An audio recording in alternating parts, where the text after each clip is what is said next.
I'm Dalton Barrett for News Radio WGNS, and here are some of the top stories impacting Rutherford County on your Rutherford Roundup for Tuesday, September the 23rd, 2025.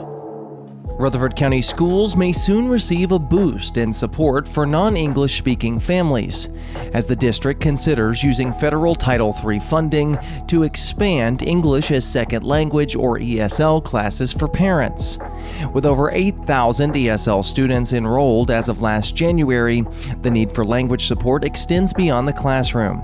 J.C. Bauman, CEO of Professional Educators of Tennessee, emphasized that many parents struggle to understand their child's education due to language barriers. Classes would be offered at Smyrna Primary and Smyrna Elementary, with 2 sessions spanning the academic year. These programs not only enhance communication between schools and families, but also provide essential life skills like reading road signs and navigating emergencies.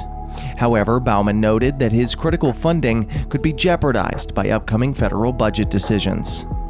Meanwhile, in Murfreesboro, Middle Tennessee State University is celebrating the national success of one of its theater alum.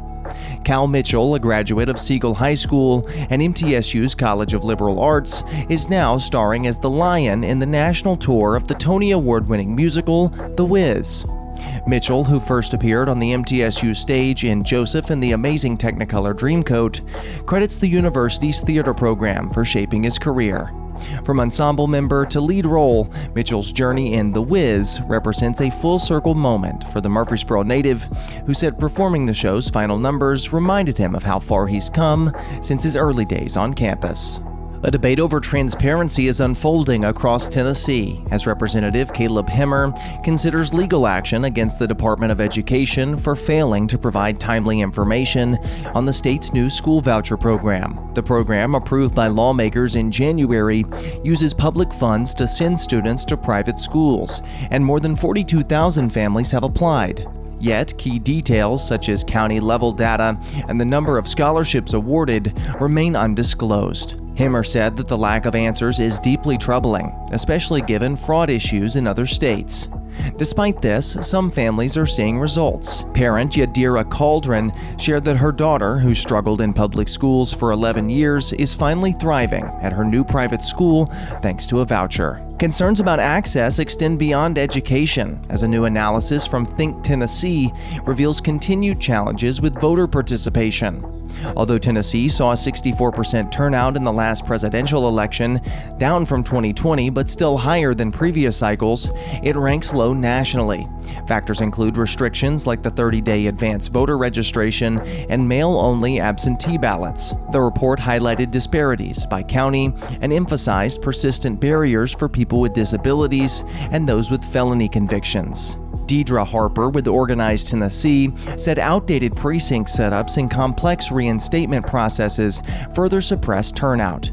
With early voting for a special congressional election beginning on September 17th, advocates hope that more competitive races will spark greater civic engagement across counties, including here at home. A new report from the Tennessee Advisory Commission on Intergovernmental Relations reveals that the state's crime labs are overwhelmed, prompting calls for expanded or newly built facilities.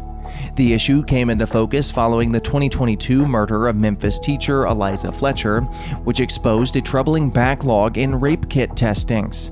While the Tennessee Bureau of Investigation hired more agents to address delays in sexual assault cases, turnaround times for other types of evidence, including firearms testing, have worsened.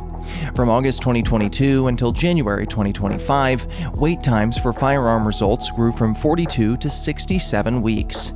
TACIR recommends expanding the Nashville and Jackson labs, constructing a larger facility in Knoxville, and establishing a new lab in Chattanooga to handle drug and toxicity testing.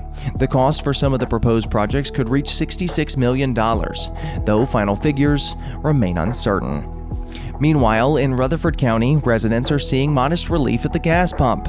Regular unleaded gas is averaging $2.75 per gallon, slightly below the state average of $2.77, and well under the national average of $3.18. While fuel costs remain a talking point, the type of vehicle you drive can make all the difference. A Ford F-150 may cost over $200 for a cross-country trip, while a Tesla Model 3 would make the same journey for under $50.